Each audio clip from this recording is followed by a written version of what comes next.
Yamsing. Cheers. Salute. Cheers. Proost. In Mandarin, we say cheers. 干杯. Cheers.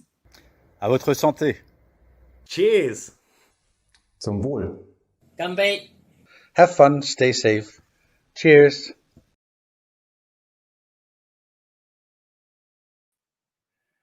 Well, there you go. Hello and welcome to the Scotch Malt Whisky Society's first Friday virtual pub night for September. I'm Richard Gosselin. I am the editor of Unfiltered magazine and I am your pub landlord for tonight. So welcome to our global gathering at the Scotch Malt Whisky Society, celebrating a whisky club like no other, which started from the vaults in Leith and has spread its wings around the world. And you've just seen a representative selection of our ambassadors from international branches raising their glasses and saying cheers from around the world. I think that included everywhere from Australia to China to across Europe and Canada and beyond. So that's what we're doing tonight. We're raising a glass to the society and our international membership. We're looking at our origins, and we've got some fantastic stuff on that tonight, but we're also looking ahead to the future of the society as well. So let me first of all say hello and a warm welcome to Jenna Eli, who is the Scotch Malt Whisky Society's ambassador for the West Coast of America. She is in sunny Los Angeles right now and Yes. joins us from there. Jenna, how are you doing? I am doing very well. A little hot. It's a little warm here today, but other than that, I'm doing very well. Thank you. How are you? Yeah, fine. It's 8 o'clock in Scotland, so 8 p.m. So it feels like an appropriate time for me to have my first whiskey of the day. A little bit earlier in the day for you. You're at midday, is that right? It's about lunchtime. Right, okay. So, The sun's over the yard arm, but it's an acceptable time for a whiskey tasting. So thanks for joining us. Thank you for having me. Yeah, no, it's a pleasure. We've got quite a lot going on tonight, and it's great to have you on board. But we're going to kick off with, as we usually do in the pub sessions, with some music. And joining us now are Sam Gillespie and Siannie Moodie. For many of our regular visitors to the vaults, they will know Sam and Siannie. They play there regularly, or they were doing until the kind of social restrictions came into place. But we're delighted to have them performing with us virtually tonight. You guys all set and ready to go? Yeah. Thanks, Richard. Yeah, nice to be back. Yeah, good to see you guys. All right, well, I'll hand over to you, and Sam and Siannie, take it away. Thank you. Thank you. Yeah, cheers, folks. Nice to be here on this virtual vault. One of our favourite places to play in Edinburgh. So it's nice to come out to you all around the world online. I believe we've ran out of the whiskey, haven't we? So, or have we got a tiny bit left? No, I think maybe for the out. Second set we'll get our last bits of Bolt's whiskey. Oh, the precious stuff. Yeah. Okay, so we're going to play some tunes for you. We're going to start off with a very old tune called Lord Mayo and go into some jigs.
Thank you. Thanks very much, folks. Nice to read your comments coming in. Sorry, I wish I could raise a dram of whiskey, but at the moment I'm drinking tea. But anyway, Sláinte mhór.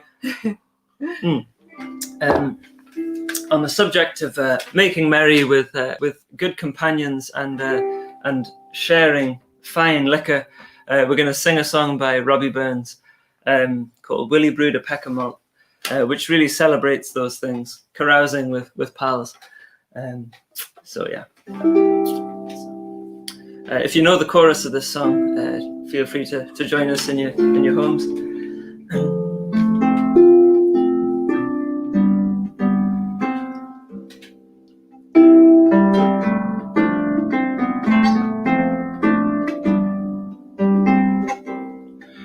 Oh, Willie brewed a peck of malt and Robin Allen came to see 3 blithe hearts that lie long night you wouldna find in Christendie. Well, we on a foo, well, no that foo, but just a droppy in early. The cock may crow, the day may daw, but I will taste the barley brie. Here are we met, three merry boys at row are we. It's many a night we've merry been, and many mere we hope to be. But we are nae fou, we know that fou, but just a droppy in early. The cock may crow, the day may daw, but I will taste the barley brie.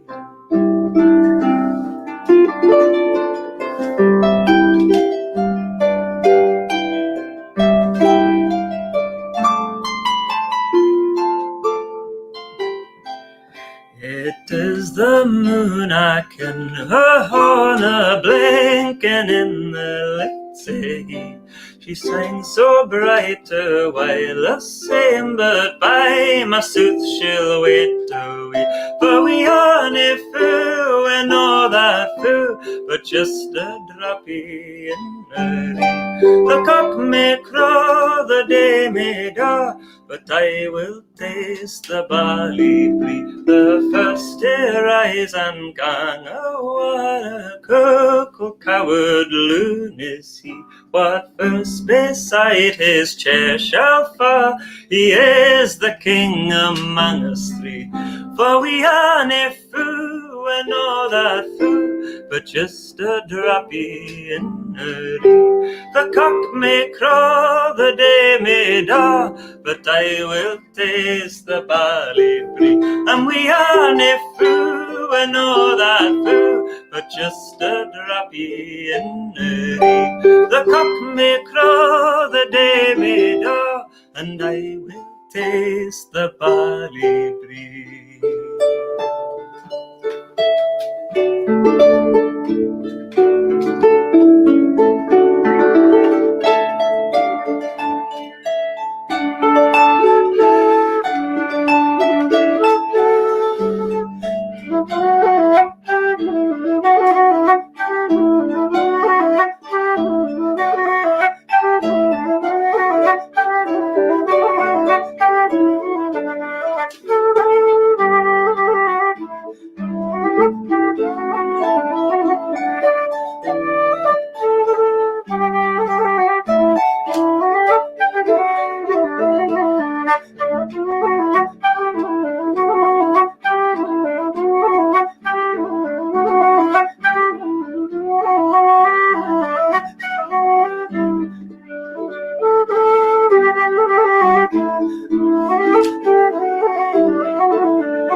Thanks, folks. Yeah, we'll see you in a bit for some more music.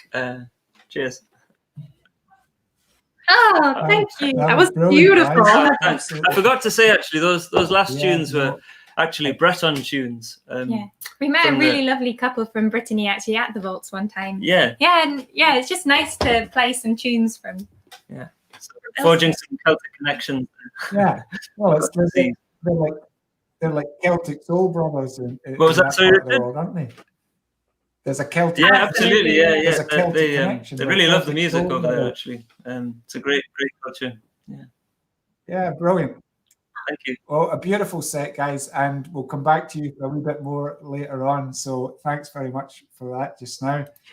Okay, Jenna, what do you think of that? That was a treat. It's so nice, isn't it? And they play regularly at the Vaults, and it's just, it's just, I guess it's good whiskey. It really drinking music, is, yeah. You can just kind of I'll have to relax. put some of that on the next time I sit down and have whiskey. I think I can really try to, take myself somewhere else, through whiskey and music. It was beautiful. It's the right vibe altogether. So on that note, let's drink some whiskey. We've got a special. Well, today was an outturn day in the UK and the EU for us. I think you're. So the US outturn will be on Wednesday, September 9th at 1:00 Eastern time, and myself and my colleague will be actually on our YouTube page, Scotch Malt Whiskey Society of America, where we will be giving a outturn preview tasting and sharing what kind of special treats we have in store for the month of September. Great stuff. Yeah. So we had an outturn today, and we've got some different bottlings, but these are gathering celebratory bottlings, and we've got bottlings that are going out to society members around the world, and then we've got bottlings that are in the UK and the EU. But these are like, I guess, sister casks are the best way I could describe them, because we've got a couple of, we've got bottlings from the same distillery, and they've got different numbers, but they're very, very similar. So Jenna, you've got bottlings which are for the US members, and I've got bottlings which are here for the UK and EU. But let's start with the bottlings we have from Distillery 26, shall we? So I've got 26145, if you can see that, which is called Moodlifting Sanctuary. 26145, but you've got a different 26, right? Yes, I have 26.144 called Herbal Reveries. And this is always confusing. Yeah. There we go. Yeah. So it is very different, because I've got an 8-year-old here, which is juicy oak and vanilla, but I can see that yours is a 16-year-old. 16-year, yes, 16-year in a first fill ex-bourbon barrel at 54.3% ABV. Okay, well, tell me what you make of yours. All right, so this is exciting. I was very excited when I saw this on the list. I feel like over the year or so have been becoming a bigger fan of Distillery 26. I think it's pretty special. So I was pretty excited to have this on the list. So, first off, color alone, look at that. It's golden and beautiful. So, goodness, nose-wise, there is this element to 26 that I find it's almost like smelling a box of crayons, like Crayola crayons, like a fresh box of crayons. There's like I don't know what that is, but I love it. Yeah, I know what you mean. Is that a wee bit of a kind of acrylic thing? Yeah, I know what you mean. It's that's a good descriptor. There's like I think there's a waxy element, all the way around on this particular distillery, but I kind of like that new one. Goodness, I don't know. So I'm getting like new crayon smell, and then there's like a stone fruit compote that has spilled all over my box of new crayons. So there's that nice sweetness to it. There's like an underlying, like almost honey-like quality, but then there's like that stone fruit, like a pastry with a stone fruit like compote on top. Yeah. and coloring with new crayons. There you go. There you go. That's where we're going here. What does it taste like? What does it taste like? I don't know. Cheers. Yeah, cheers. Well, I'll come to mine in a second.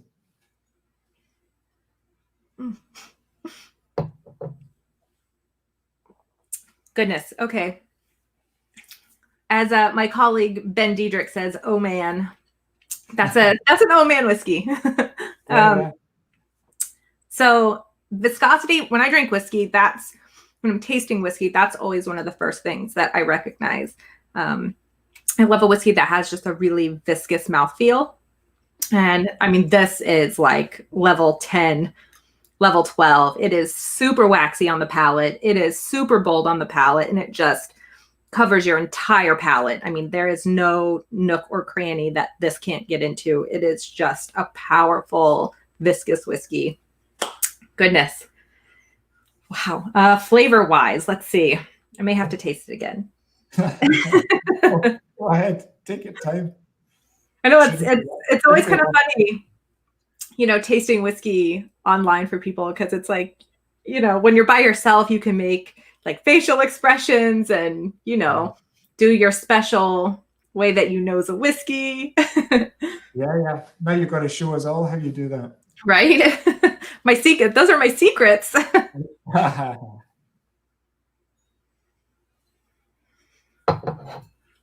So there's almost like a vanilla custard element to this. It's just a really viscous, creamy, waxy whiskey. And I'm definitely getting like a vanilla, but then I'm getting like a nice woody kind of tannic undertone that comes in and just kind of, I don't know, kind of seals it up nicely. So that's really beautiful. It sounds like a thumbs up, at least. Yes, that is stellar. We don't have the same whiskey, but we've got a whiskey from the same distillery, and it definitely, I mean, I'm getting a lot of the same characteristics that you're getting from, a different cask, obviously, from the same distillery, but definitely that kind of the waxiness, which is a lot of people associate with Distillery 26 as a real identifying characteristic. And this is a second fill ex-bourbon barrel, so the distillery character is definitely coming through in this dram. And it's floral, it's waxy, I find it very zesty and zingy, it's got vibrancy and lots of vanilla, some spearmint in mine. Yeah, that mouthfeel that you're talking about, I'm getting exactly the same thing. That viscosity, really coating the palate. It's fabulous. What can I say? This is one that it's like when you drink like a big malted milkshake, and an hour later you still feel like you're drinking that milkshake, just because that's how this is. It's just super, just clingy on the palate, and which is beautiful because the flavor profile is really nice, and I love that characteristic about this particular distillery is that it is just really bold. I've got a question here from Mark. Is 26144 available in the UK? The answer to that is a no, because it's for the US market. So we've got the 26145 in the UK, 26144 in the US. So it kind of depends where you are in the world, but what can we do? We're sending casks around the world, and we're enjoying them in different places. And trying to make sure everyone gets a taste. We could spend a lot longer on this, but Jenna, let's move on to something that really is a sister cask. This is quite an interesting one. I've got the 7243, which is a celebratory bottling for the global gathering, and you have the 7.244, right? Yes, I have 7.244, which is abracadabra. Yeah. Okay. So, what do you know about this dram, Jenna? What do I know about it? Yeah. What can you tell us about it? It smells nice. Smells absolutely So this, yeah, this particular cask is actually, casks plural is it's really exciting actually because your cask name is, what is the name of yours? it's twinning. Twinning. Yeah. And that is because these are twin sisters, correct? Yes, correct. Okay. Well, that sounds interesting. Yeah. Sisters. They were. It's a little bit unusual for the society. You know, obviously, most of what we do is single cask whiskey, so there's no manipulation at all. It's like whatever goes into that cask comes out of that cask and goes into the bottle. Single cask, no interference. This was something of an experiment for the society in terms of this. These were 2 bourbon barrels. They were filled in distillery number 7 on the same day from the same spirit run, but into 2 separate bourbon barrels, matured in those casks for 15 years before they were both transferred into one first fill Pedro Jimenez butt. So the volume of the 2 barrels could go into one Pedro Jimenez butt, and they were additionally matured in that butt for, I think, 2 years. Not exactly sure exactly how long. But then that was decanted into these 2 different bottlings. So a bit of an experiment for the society, something a little bit different. But the result is, well, I mean, it's... I know, this is exciting. Right? I mean, beautiful, right? We've got similar colors. I don't know if my lighting is doing it justice the way yours is, but yeah, a really deep amber color, and you know, it's from the deep, rich, and dried fruits flavor profile, and you know, absolutely fits into that in terms of its color. Which here in the States, you know, our members love this flavor profile is, you know, quite popular. It is one that I know our members get very excited to see. So is it the same for you over there? Yeah. Absolutely. It gets snapped up very quickly. And unfortunately, I did check before I came on air, and the 7.243 over here has already been snapped up with good reason. You know, it's a really, there's Stefan saying just wow, and you know, that's kind of my impression as well. It's if you're a fan of sherry whiskey, it's everything that you're dreaming about, right? Yes. You've got the nuttiness, the deep fruits. I'm getting that kind of, you know, the kind of did you ever eat stewed prunes as a kid? Maybe if you're unfortunate enough, you did, and maybe you're lucky enough to avoid them. But flashbacks to school dinners where they used to serve you stewed prunes in a kind of plastic bowl, and I'm getting that kind of vibe from this. But it really is. It's yeah, this is really beautiful, and it has like a nice like bite to it, and not like a, you know, like sometimes when you drink whiskey and you're like, it's too much, but this has like an actual, you know, there's like a as they say in Kentucky, the Kentucky hug, you know, when you can kind of feel it, you know, hugging your palate. This definitely has that. There is a nice, I guess, Scottish hug to this whiskey. Yeah, no, I get it. Yeah, I've just put a wee bit of water into mine just to see what difference that makes. And yeah, I'm thinking it's like releasing a bit more of the orange liqueur notes. I could see that. More nuttiness, yeah.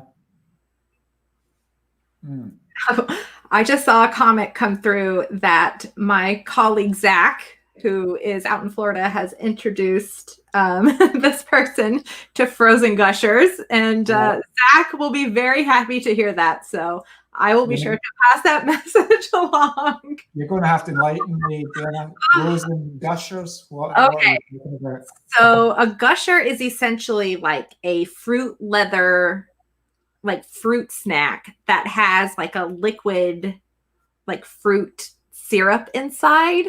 Okay. And it's like what, I don't know, for me growing up, I like, you know, my mom would put them in like our lunches, and it was just, it's kind of like a fruit roll up. I don't know if you guys, fruit roll ups, like the fruit leather. So they're just like little fruit leather gummies with fruit syrup inside. Yeah. I think that's the think- best way to describe it. Well, I think we need to do we obviously from Scotland we use so many references of sweets, candy, sweeties Yeah. that our tasting panel grew up with and always referenced. I think maybe we need to do a kind of global reference chart for That would different be candy awesome. from around the world, so that people can say, "Oh yeah." Yeah. In Scotland it was Edinburgh Rock, and in the US it was frozen. Gushers. Whatever. I think that one of the first society bottles that I ever had, one of the tasting notes was wine gums. And I was like, what is a wine gum? I was like, I have no idea what that is. And then a few years back when I was traveling, I was coming through the Dublin airport and they had them. And I was like, I have to get those because I need to know what they taste like. And now they're in my house all the time. Like I buy them all the time and they're great. And so I'm very grateful that the society led me to wine gums. Yeah. Now you need to try like some Hoik balls or some Berwick cockles or some, I could go on and on, but there's some very, very known sweeties, which a certain generation has got like that kind of, fond memory of. And when they know a whiskey, suddenly they come out with all these kind of strange references from their childhood. That would be all over the world. Yeah, that would be a fun tasting. So we'll host a tasting here and you guys can send us over a bunch of treats, and then you guys host a tasting there. We'll send you over a bunch of treats. And then that would be fun. A global gathering with sweeties involved. There we go. All right. I'm all for that. Brilliant. Right. Well, I mean, that's just a couple of examples of the whiskies from the UK. The US has got a different outturn coming your way as well. And obviously our members around the world are getting a taste of whiskies wherever they are. But, these are from the global gathering, and, what can I say? They're absolutely fantastic. And, whatever's available in your part of the world, get a hold of it and savor it. I'll be stashing these away for sure. Yeah, good stuff. Right. Okay, let's move on. Jenna, we've got a special guest coming in to the stream just now. This is a gentleman called Ben Tindall, who we've featured in Unfiltered magazine a few years ago now, Ben. But it's great to be able to introduce you to some more members and anyone that's tuning in this evening. Let me introduce Ben. He was an original member of the Scotch Malt Whisky Society. He was one of the 5, I think I'm right in saying. That's right. Who came together and invested to buy the vaults as a property, as the society's first location, the place where the society. We were all crazy. I think you must have been. And we've heard Pip's story in the founder's tale about how he just kind of walked into the vaults one day and said, "It's true. Can I buy this place?" Yeah, it's so crazy, but it is true. But Ben, you were part of that initial group, but you are an architect, and you're the one they turned to say, "Okay, we're going to buy this building, the vaults, which happens to be like 600 years old, and we need to restore it and make it fit for purpose." And you were the guy who they turned to do that. So it's a pleasure to have you on. And I guess that's the kind of first question. Like, just tell me all about that. How did it happen, and what were the challenges that were kind of put on you as an architect to make the vaults fit for purpose and to make it into a members room? Well, to begin with, we looked at the history in great detail. Richard, I gave you some slides earlier, and there's one of the vaults looking really dismal with the outside lift on the front of the building. And when we went into it and actually saw the very vaults underground, there are 2 long parallel vaults the whole length of the building, with incredible fungus growing on the walls and everywhere. You could really feel the history of this apparently dismal building. and and gradually, after measuring it in great detail, we got to understand how interesting the whole thing was. You can read the history of the building just through looking at the stones. Initially, they picked up stones from the shore, and those are the black stones that you see on the west side lower down.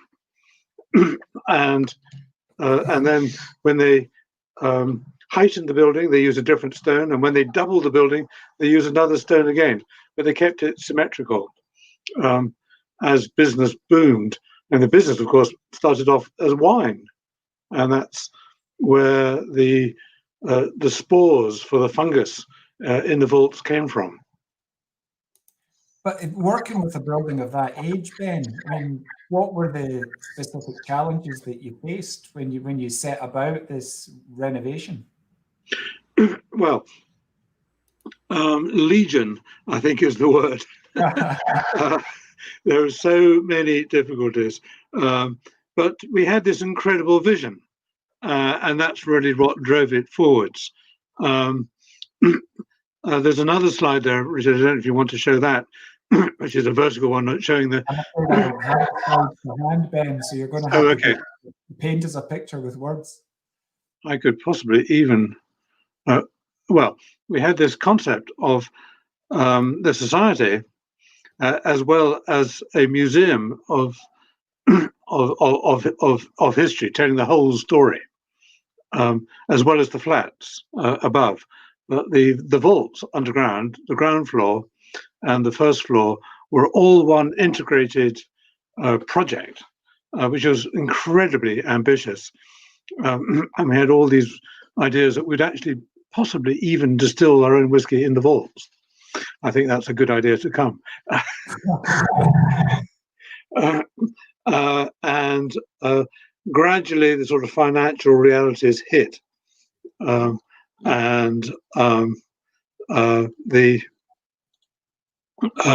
ambition for doing the museum and a restaurant and all those other things gradually declined as money was eaten up doing the flats above, which were necessary to keep the cash flow going, etc., etc. It was a roller coaster ride, the whole thing. Yeah, because that's interesting, because on the original bottle label, which we can talk about as well, because that was down to you, but the original bottle label did say Vaults Museum, didn't it? I don't think it did, Richard. Vaults Museum, but so there is a reference to. Oh, I think there was. Yes, there was a design over the entrance saying museum. Yeah. I've got here a wonderful. I don't know if you can see it. Yeah. This is a stamp, and that shows the vault, which was used to seal the end of the bottles, in this case with sherry. But there are other seals which were for white port, claret, port, and so on. Because when you're storing bottles in the basement, in the vaults, which are flooded, I mean, paper labels would be completely useless. So that's where the design really came from. The drawing that we did of the building showed that it was in Leith, because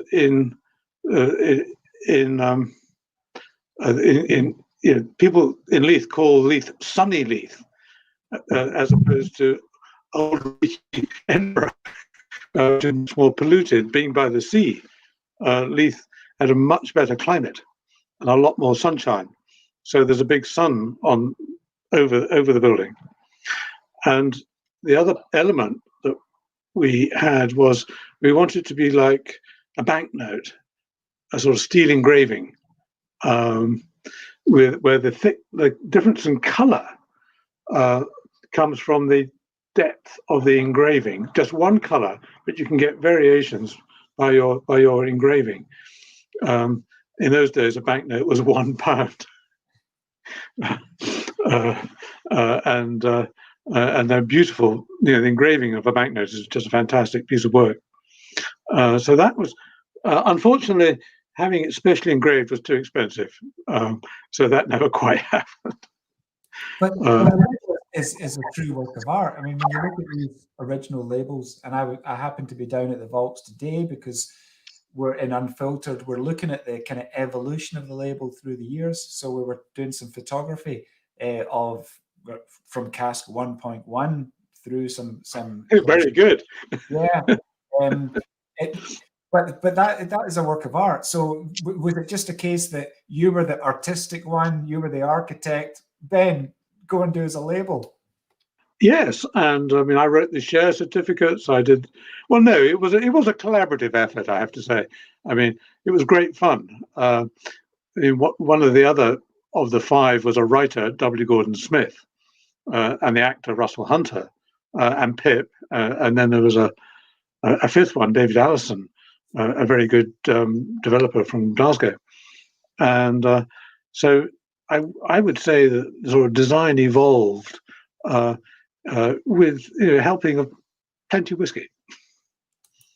And how long did it take you to make the vaults kind of fit for purpose? And was there a moment where you thought, okay, this is ready, my work is done here, or was it just such a big job that it went on for a very long time? Well, actually, Richard, I don't think I want to go into the gory details. It was quite a nightmare.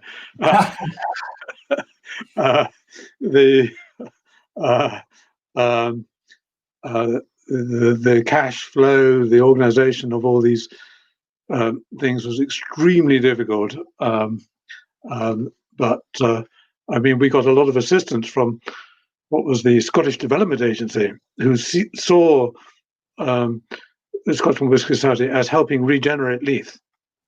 But they, of course, imposed many of their conditions on the project. It was all done direct labour.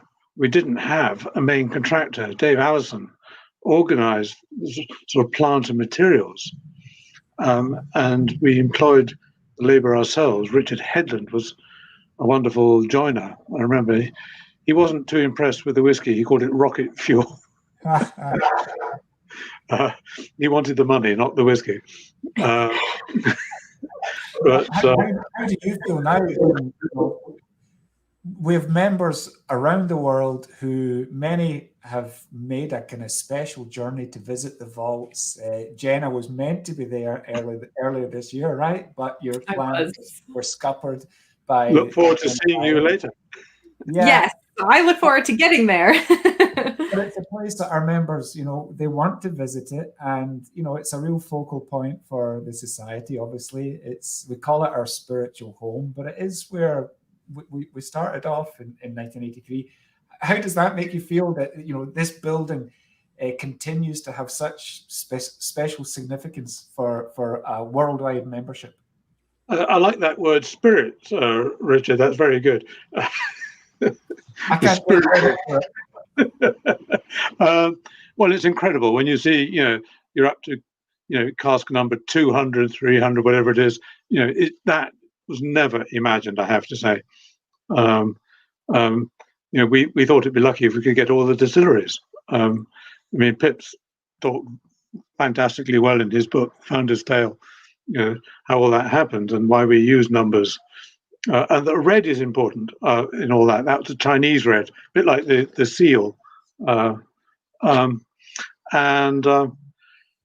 obviously, I'm immensely proud that sort of the great fun we had in those parties right at the beginning, before the vaults even happened, has become this huge industry. It's transformed the whiskey industry and given it such health world over. It's just amazing. And I think, in a way, not just whiskey, the whole interest people have in where things come from, the being unadulterated, the stories behind the wonderful things that we all love. I mean, I really think that we set a trend, that throughout the world. I think it's amazing, absolutely amazing. Well, I think, sorry, I think we can only agree with you there, Ben.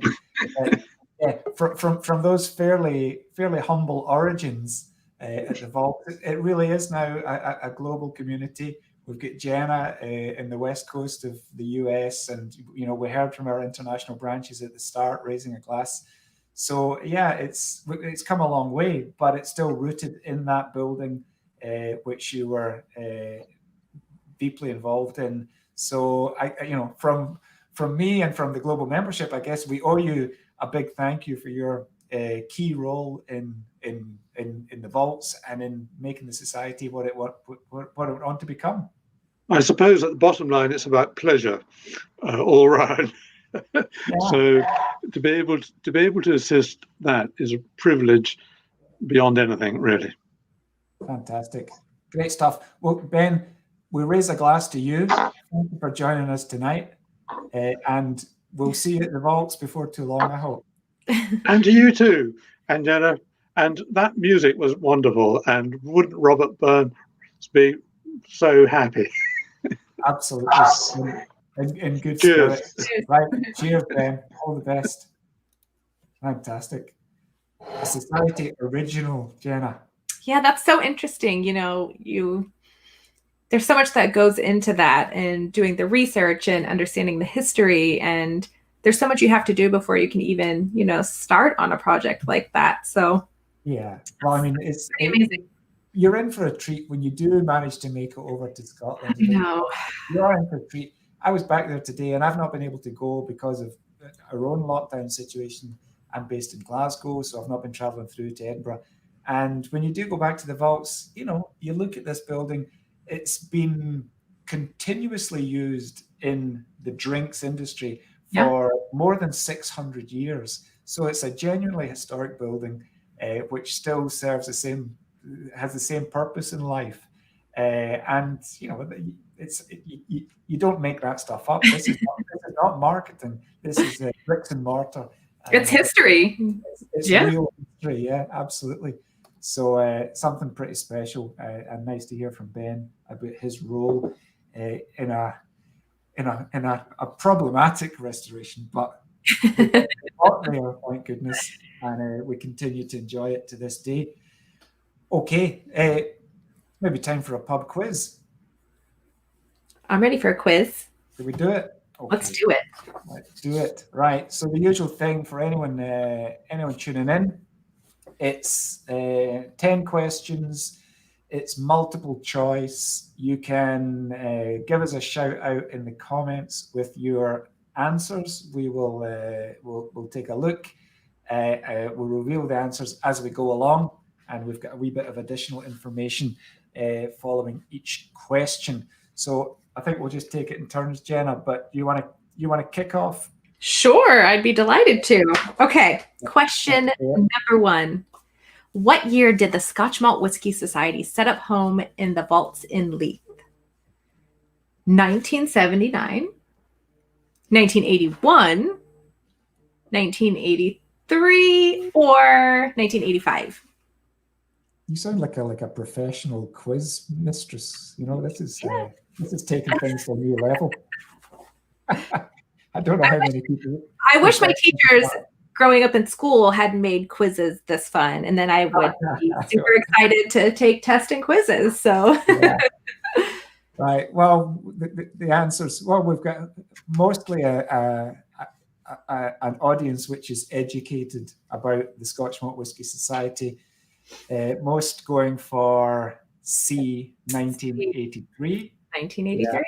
Yeah, everyone's going for 1983, and the answer is no surprise for anyone who's been reading Pip's book, The Founder's Tale, and remembers that we celebrated our 35th anniversary 2 years ago. Yes, 2 years ago, 1983. Okay, so move on to question 2. I'll take this one. Cask 66175, which is in today's outturn in the UK. It's called From Arbroath to Bogota, and it makes reference to a truly delicious Arbroath hot smoked haddock. How else is this Arbroath speciality known? Now, this one I think would be fairly easy for a Scottish member, but might be more of a challenge for our international membership. Did you know this one, Jenna? No, I had to Google some of those words. Yeah. Okay, so the choices are: is it A, a Haddie, B, a Smoky, C, a Buttery, or D, a Rowie? I've got to be honest; these are fairly regional, even within Scotland. So I'm not entirely sure about what some of these are. So an Arbroath hot smoked haddock is better known as a Haddie, Smoky, Buttery, or Rowie. And yeah, everyone is going so far for B, B. Smoky. Yeah. You've never had an Arbroath Smoky? I have not. But I look forward to, I don't know. Should I look forward to having one? Absolutely, you should. Yes, absolutely. And Arbroath Smoky is a true pleasure. That's the correct answer, I should say. It's a smoked haddock, and I should say that it's so special that it has been given official protection under EU legislation. Wow. Through their protected geographical indication legislation. And that puts it in the same category as kind of Parma ham, which has to come from Parma, or Champagne. So it's a protected geographical indication, which means it can only come from Arbroath, and it's pretty special. So yeah, on your trip, you've got to try an Arbroath Smoky. Well, I look forward to it. Then you can add to your tasting notes and go back to the US and say, oh, I'm getting Arbroath Smoky from this. Especially from 66, quite common with bottlings from there. Okay, over to you, Jenna. Okay, so question number 3. The tasting panel references Cur Royale in the notes for cask number 77.66. What are the main ingredients of this cocktail? Aperol and Prosecco. B, Campari and soda. C, gin and black currant. Or D, creme de cassis and champagne. Are you a fan of Kir Royales? I don't know if I've ever had one, to be honest.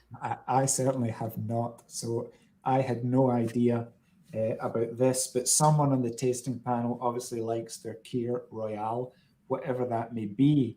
But is it Aperol and Prosecco, Campari and soda, gin and blackcurrant, or creme de cassis and champagne?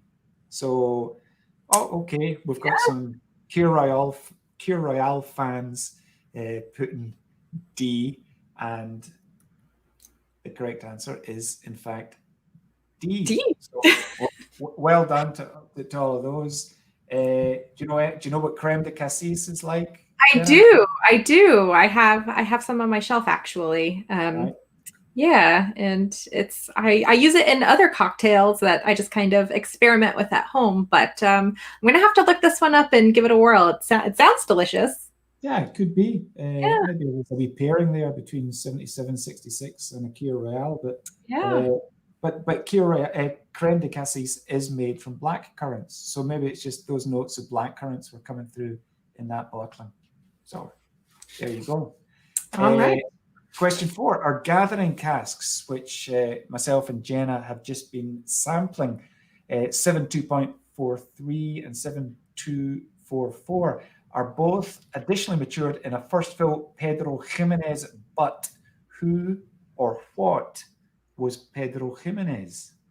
And this is a tricky one because we talk about PX casks all the time and Pedro Jimenez, but it sounds like someone's name, but what does it refer to?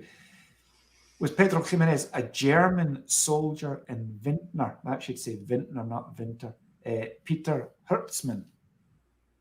Is it B, based on the village of Jimenez near Jerez? Or is it C, was Pedro Jimenez a monk from the Cartuja de Jerez monastery? Or was it D, no one can say for sure? So yeah, you've got some choices there. Because Peter Hertzmann could be, it could have kind of evolved over the years from Peter to Pedro, Hertzman, Jimenez. So you can see how that could be possible. The village of Jimenez. So yeah, that sounds like it could be possible. Or it could be some monk. Yeah, who knows? So we've got some answers coming in. C, a monk. D, no one can say for sure. B, oh, okay. we don't know for sure, and yeah, that's because the answer, no one can say for sure. It's one of these ones where there are a bunch of legends, and you can kind of take your pick because there's nothing that's properly documented that can say definitively this is where the name came from. So you can take your pick of legends, or you can say, you know what, we don't really know. The only thing we know is that PX is the sweetest variety of sherry, right? Yes. And it's also the basis of the kind of cream sherries that are maybe more popular with the elder generation. Your granny having a wee sherry at Christmas time. That kind of very, very sweet, sweetly sherry is from the Pedro Jimenez grape. So you can say that for sure, but in terms of the name, who knows? We have no idea. Not really. Over to you, Janet. Oh goodness, you gave me big words this go round. Okay, question 5, and I'm going to do my best here. What does rumtopf? Is that correct? Rumtopf refer to in cask number 35.259. I'm a huge fan of Distillery 35. Rumtopf, Beerenbrot, and Stalin. Did I do that justice? Good enough for me, but okay. I'm not German, so. Okay, so A, is it chocolate with a rum center? B, a pastry with rum-soaked pears? C, a boozy dessert dish? Or D, leather trousers from Bavaria? Oh, there you go. Let's see. I don't even know the answer, but I like answer D. Yeah. They're all good, actually. Oh, this smells of leather trousers from Bavaria, yeah. Well, we've got C, we've got B coming in. These. No one cares, just 35 rocks. That's 35. Right. That's a good answer, Eve. Yeah. You're absolutely right. 35 rocks, whatever the tasting note or the bottle name is. Okay. So the answer to this one is a boozy dessert dish. Yeah. I mean, I don't know. We do have a well-known German member of the tasting panel, and I see his hand in this particular bottle name. But all I know is that Rumtopf is popular in Germany, Austria, Denmark, and in northern Italy. Interesting. So there you go. Yeah, I'll have to do some research on that, so I can next time I'm able to travel abroad, I can taste these things. Yeah, or just have a sample of 35259 and. Or that. Right, this is an easy one. If the Vaults was the Society's first members' room, opening up in 1983, what was the second to open up? Was it A, 28 Queen Street, B, 19 Greville Street, or was it C, 38 Bath Street? Okay, so for anyone who knows the Society at all, that should be an easy one. Let's see what people are saying. Any answers coming in? I think Mark's was from the previous question. Oh, I see some B's. Yeah, Harry's saying B. James is saying B. Yeah, that seems to be the consensus.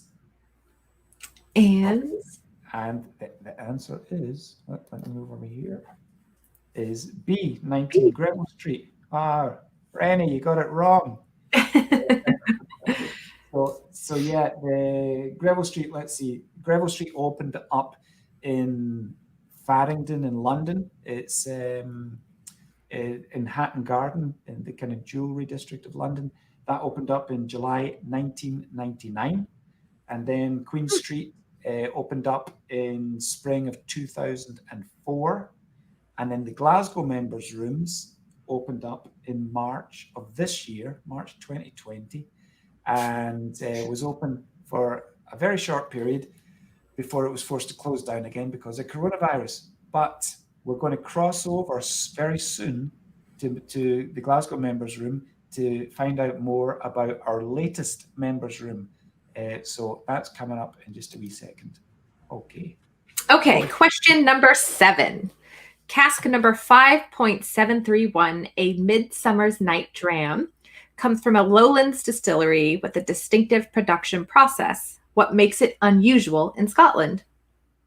A, it has the shortest fermentation times. B, it has the narrowest spirit cut. C, it only uses sherry cask for maturation. Or D, it uses triple distillation. Okay. Interesting. Did you know this one? I did not know this one. Okay. So Distillery 5, obviously one of the earliest bottlings that the Society did, just fifth in the roster of bottlings, but we're now up to cask 731 from that distillery. It's the Lowlands Distillery. It's probably the distillery that's closest to me, where I am in Glasgow. And what have we got here? We've got D's coming in. We've got a B for the narrowest spirit cut. Yeah.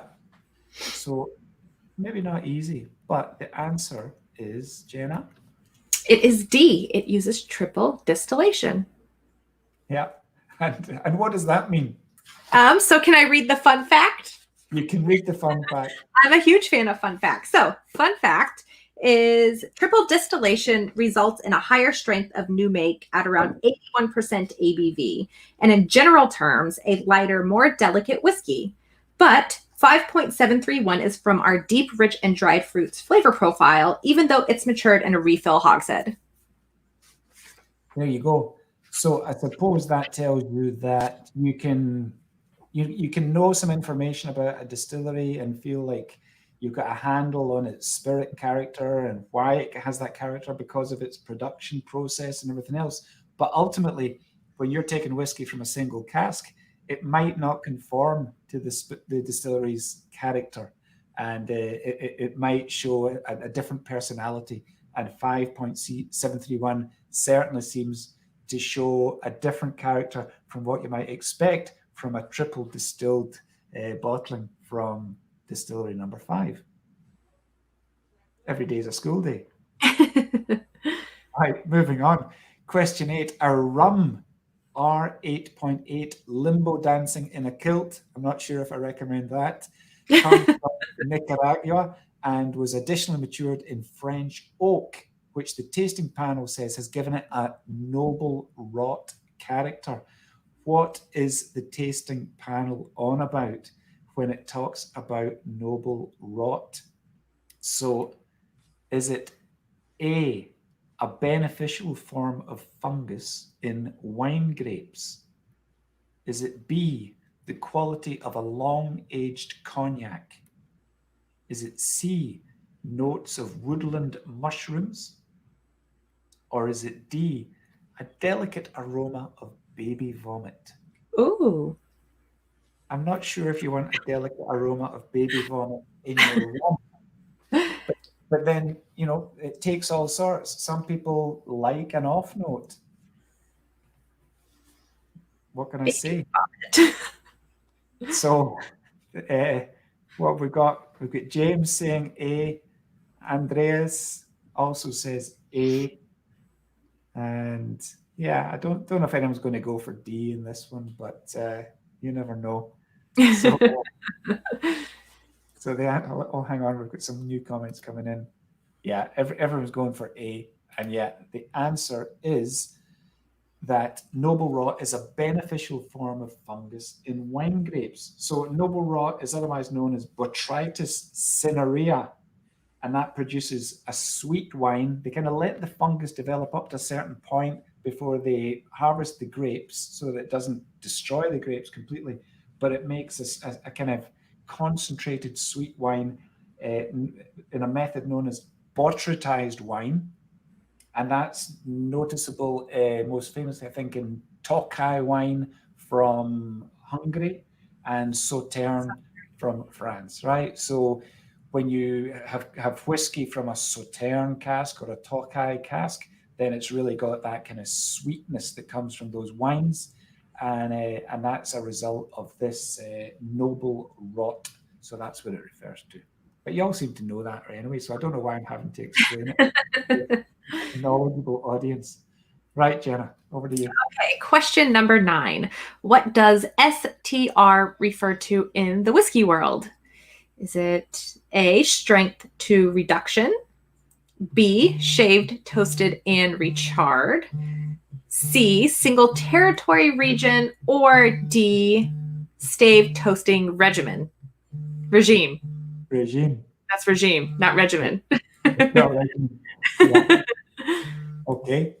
So STR. Now, you know, STR is quite familiar, I think, to society members nowadays, because we do a fair number of casks where we have done recently, which we refer to as STR. So what does it stand for? Robert's saying B and Mark is saying B. And yeah, these people know their whiskies and they know their casks. So James is also saying B. And the answer, Jenna, is B. The answer is B. It's B. STR. You get any fun facts about STR? I do have a fun fact. So the fun fact about STR is that STR casks were pioneered by the late whiskey expert, Dr. Jim Swan, who worked with the society as a consultant when he was working with Taiwan's Kavalan distillery, and have been adopted widely throughout the industry to take old wine casks, rejuvenate them, and give younger whiskey a more mature flavor. Yeah. I've had some beautiful whiskeys from an STR cask. I mean, just absolutely stunning whiskeys. Yeah, it's something to look out for. And, you know, they started off as something that was used out in Asia, I think, with Kavalan.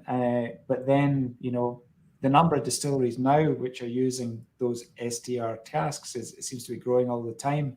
And that's because they produce fantastic whiskey, you know, at a fairly young age. So there's really something to the STR cask, which Jim Swan was onto before anyone else. So good work by Jim. Fantastic. Yes. Okay, last question, number 10. We heard from the architect Ben Tindall just there about his work at the vaults. So on the theme of architecture, who was the architect of the Macallan distillery that opened in 2018? Was it A, Foster and Partners, B, Zaha Hadid Architects? Was it C, Rogers, Stirk, Harbour and Partners? Or was it D, Kengo Kuma? Right? Did you know this one, Jenna?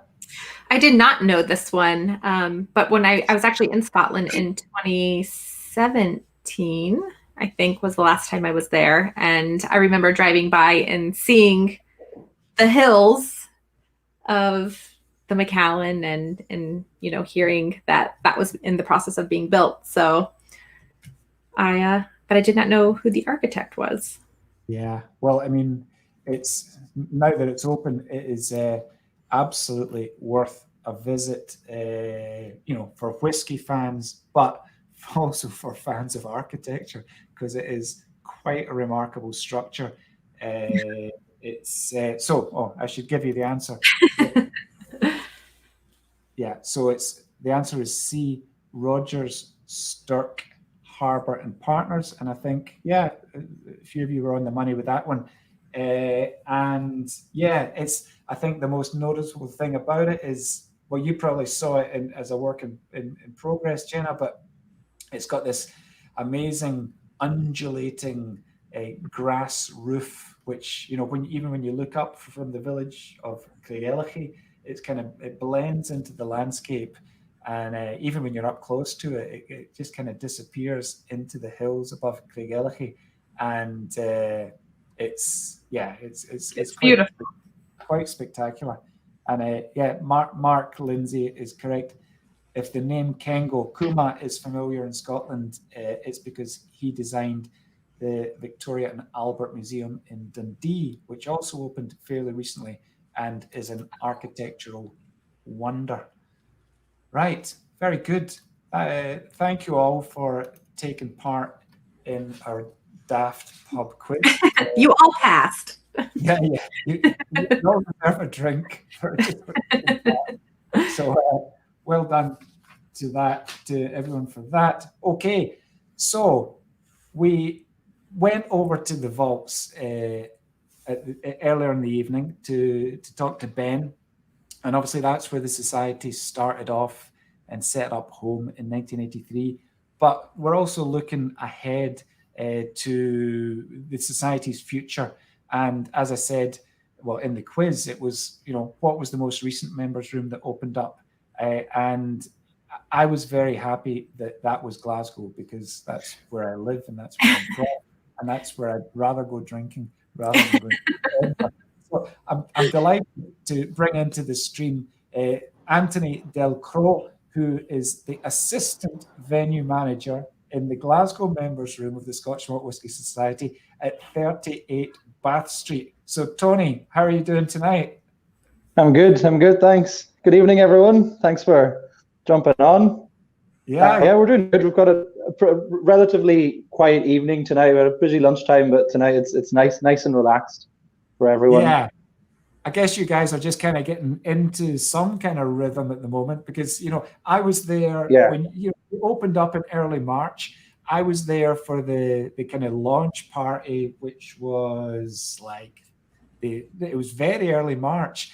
And we were talking about coronavirus at this point, but, you know, no one really knew in Scotland what the impact was going to be. But within a week or so, people were working from home, and then it was basically lockdown and the venue was closed.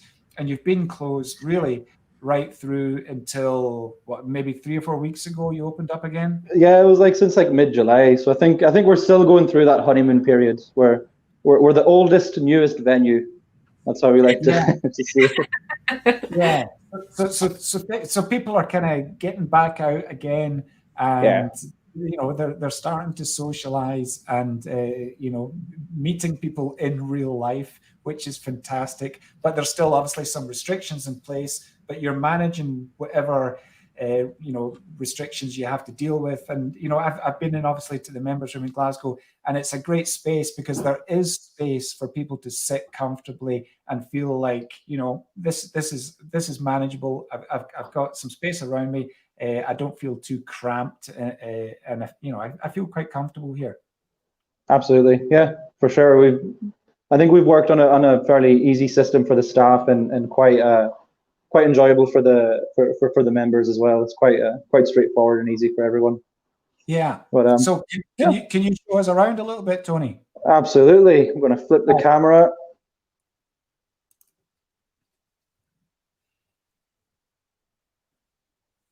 There we go. How's that looking? That's good. Perfect. Take us around. So this is the stairway down to heaven this time. And here we go. It's just the entrance. Yeah, welcome to my crib. So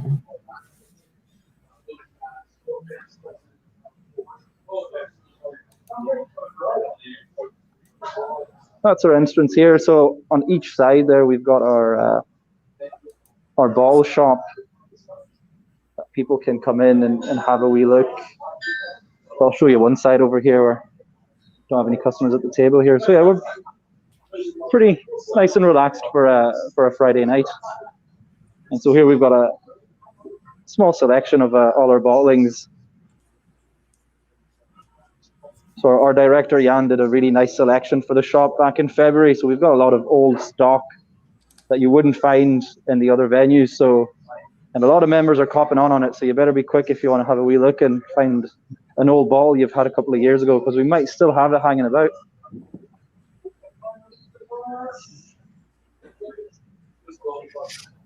Here's our friend Alan here taking a wee order. And here's our same small little tasting room here. So we're not using it right now. As you can see, it's quite a small room. So for social distancing, it's not the most practical one, but we usually use it for customers when they come in. We can put like 4 or 2 people in there. There we go. So that's the right side of the bar. So did a stock take this week. We have over 700 open bottles behind this bar.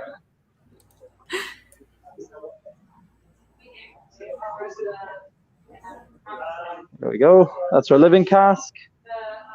Bathing in a pleasure garden. That was our first fill Oloroso. 6.34 in there. It's almost finished. So the bright side of the lockdown for this cask is that we put it in February and only sold about 2 or 3 bottles before we had to lock down. So the rest of the juice got to sit in the cask for 4 months. And now it's a beautiful, heavy sherry space. Look at the color on that. Wow. Very nice. So I think all in Queen Street and in the vaults as well, they had the same blessing in disguise, I guess. That's the staff at work here. And here we've got the big, this was quite a big deal when we opened. So these are our keeps. So right now we're completely full. We've been full since July, really.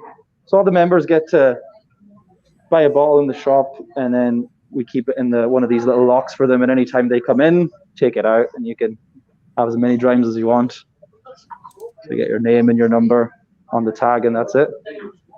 And so this is our nice little snug room here. Beautiful. There we go. Nice little wave from the corner there. And here's our booth. So this is a bit more of a quiet area. People like to come here when they have a bit of work to do and things like that. It's a bit more quiet. And then we've got our little pass at the kitchen there in the end. And that's just our hallway down to the bathroom. That's about it, really. So it's a nice small venue, but it's everything's laid out very well. The designing company that we hired did a really good job, to be honest. Where all the staff is delighted, the members are delighted, everyone's happy. Yeah, well, I mean, the shots are a little bit pixelated, Tony, but I think we've a good sense of the space, and I know from being in there myself that it does have these kind of different areas where, you know, it depends what kind of night out. Yep. You can have these quiet spaces so you can go and maybe sit and do some work or catch up on emails, whatever. But then there's the kind of snug and the tasting area as well. But yeah, it's like some nice places throughout the members room. It worked really well. Very nice. It's a beautiful space. Oh, it's great. Yeah, best venue.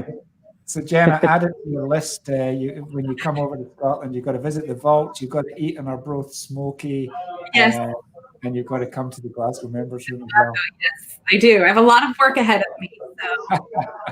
So I'm going emails and all of my member outreach there. So I'm looking forward to it. Brilliant. Right, Tony, thank you very much for joining us. I won't take up any more of your evening. You've probably got members to get some whiskey and you're So listen, thanks for showing us around. And not a problem. See you soon. Yeah, no worries. All right, have a good evening, everyone. Cheers. Bye.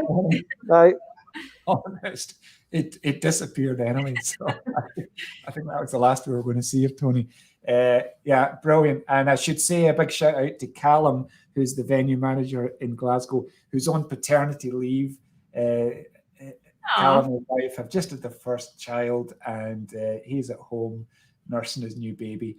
So also cheers to Callum and yes, Callum's wife, yes, and the new arrival. And we'll see Callum in the Glasgow Members Room before too long. But Tony holding the fort, doing a great job. And yeah, great. Just what a brilliant addition to the society. And I think that's kind of what we're celebrating, that, yes, we started at the Vaults in Leith and it is our spiritual home, but, you know, we're expanding. We've got new members' rooms. We've got new members around the world. So it's we're looking to the future in a big way as well. So all good. Right, so we're nearing the end of our pub session, but we're delighted to cross back to Sam and Siannie in Edinburgh, who are, I think, are standing by. Yes, guys? Hello. Cheers from Edinburgh as well. Yeah. Right, okay. So hand over to you guys, and you can play us out with your second set of the evening. Oh, great. Thank you so much. And what wonderful hosts. I'm sure everyone will agree. Thank you. It's lovely to join you tonight. Cheers. We're going to start with a set of reels, starting with Reel of Money and Down, which means reel of my brown-haired girl, maiden. And then on to some reels from Sam. Yeah.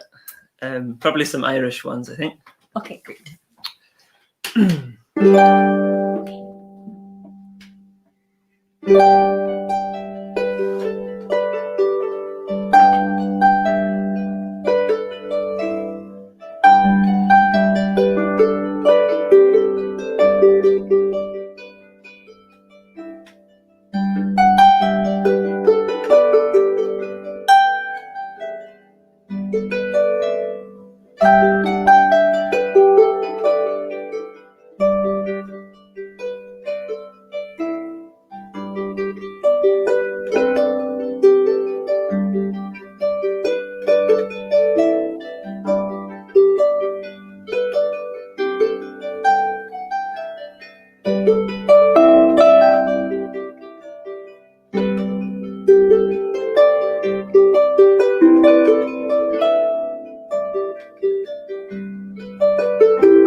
God, keep turning off our lamp with my foot when we stop playing. For the light show, we've got our own, light Very show. low going budget on. light show.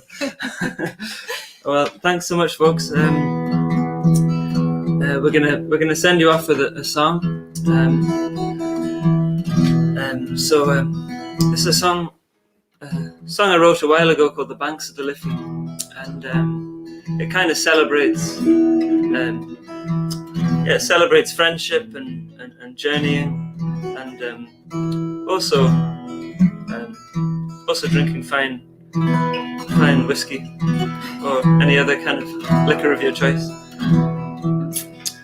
A little bit like the Robbie Burns song, thematically, in a way. So if you happen to know it, I don't suppose many people do, but if you happen to know it, sing along at home on the chorus. So yeah, The Banks of the Liffey.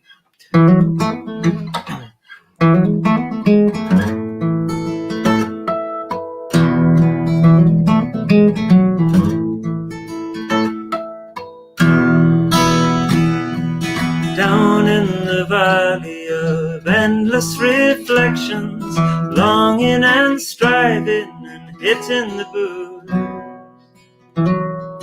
Mostly time passes in idle distractions. Then you wake up and your heart is singing in you. You rise up so hungry, you long for an answer. They force you to school and learn from the start. Oh, there's a place where your soul is a dancing, but in the wasteland, well, it seems very far.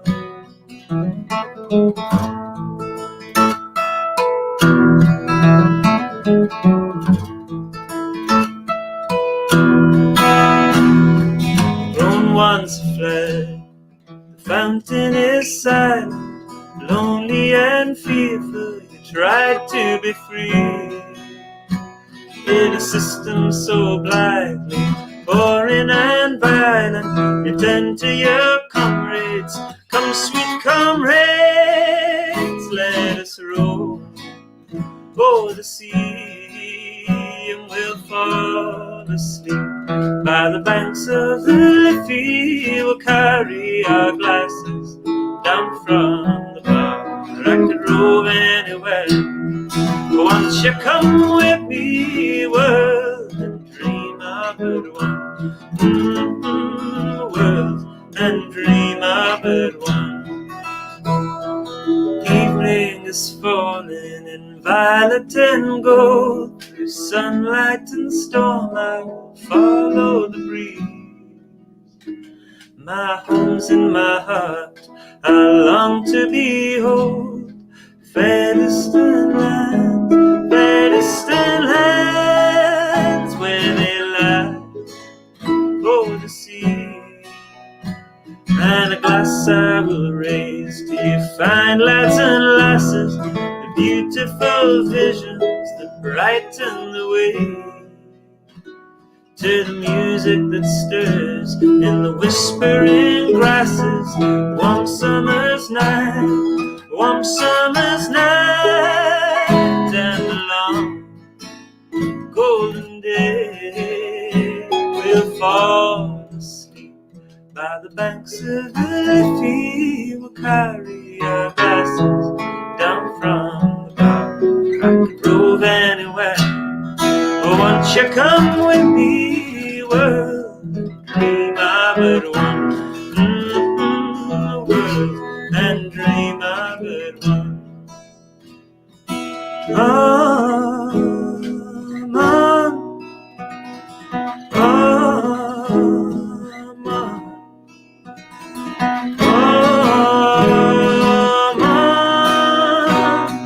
World, and dream of it one.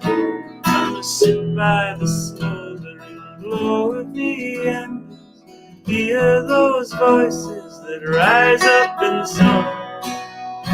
We won't drink to forget, We'll drink to remember the world and the dream, the world and the dream of it one, of it one.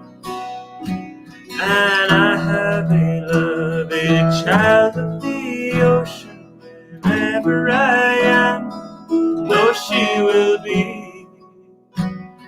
Sail the seas, she is my blood's motion, wherever I roam, wherever I roam. She's my pearl and my dream, and we'll fall asleep by the banks of the sea. We'll carry our glasses down from the I could rove anywhere. Oh, won't you come with me, world, and dream of it one, world, and dream of it one.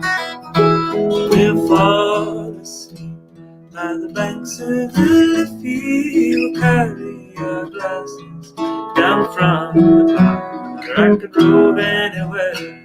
Oh, won't you come with me, world, and dream of it one, world, and dream of it one.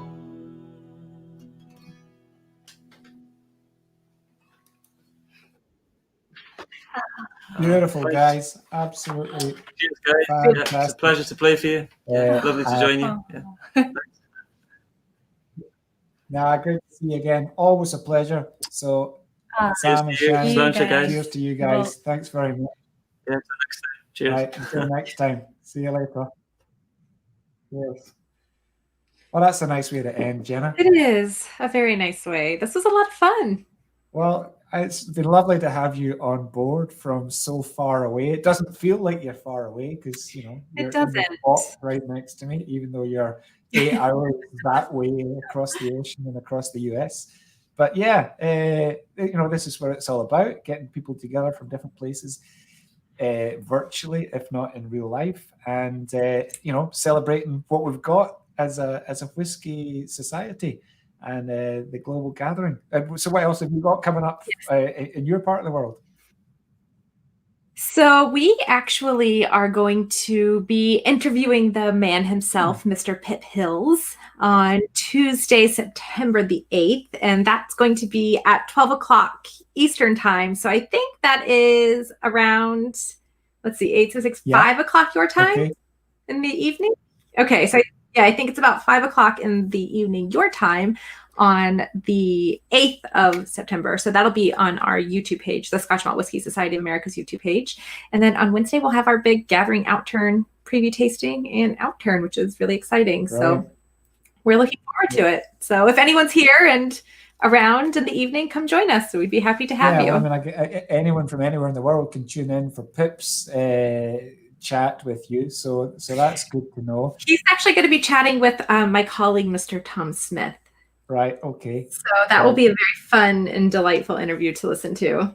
Well, I mean, it's always worth catching up with Pip Hills and getting his story. We've heard from Ben this evening, but Pip was the one who just said, he thought, that's an interesting building. I'll just walk up the stairs and go in and see if it's for sale. And guess what? It was, and that's how it's now become. What are the odds? His spiritual home. So yeah, he's got some. He's got not tall tales, because tall tales implies that there might not be truth. The crazy thing about Pip's stories is they're actually true, but they're just kind of crazy stories. So, well, that sounds brilliant. Yes. Well, thank you so much for joining us, Jenna. Thank you. Great to see you. Yes, great to see you. I'm just going to wrap up here. So we'll see you in Scotland before too long, I hope. Yes, fingers crossed. Thanks very Cheers. much. Okay, brilliant. Okay, so that's it. Another pub session for September for our global gathering. Big thanks to everyone who's taken part. So Jenna from LA, Ben Tindall, our Society Original, Sam and Siannie for some brilliant music as well, and Tony in the Glasgow Members Room for showing us around there. So events going on all over the world for the global gathering. So wherever you are, find out what's happening through your own website and your own social media. Lots going on.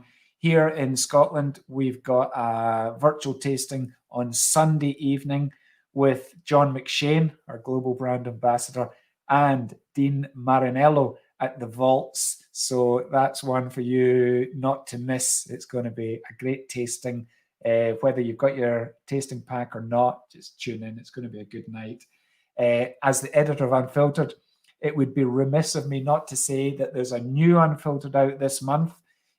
You will all know that now we are publishing Unfiltered every month online in a beautiful new digital format. So if you've not seen it yet, check it out. It really is a nice looking magazine online. It's the same brilliant content, same photography, and a wonderful design. So check it out. There's a new issue online at smws.com/unfiltered. So I've got to give a shout out for that. So thanks to everyone again for joining in. Thanks for everyone for taking part. And it just remains for me and our international club to say cheers and good night. All the best. Yum sing. Cheers. Salute. Cheers. Proost. In Mandarin, we say cheers. 干杯. Cheers. À votre santé. Cheers. Zum Wohl. 干杯.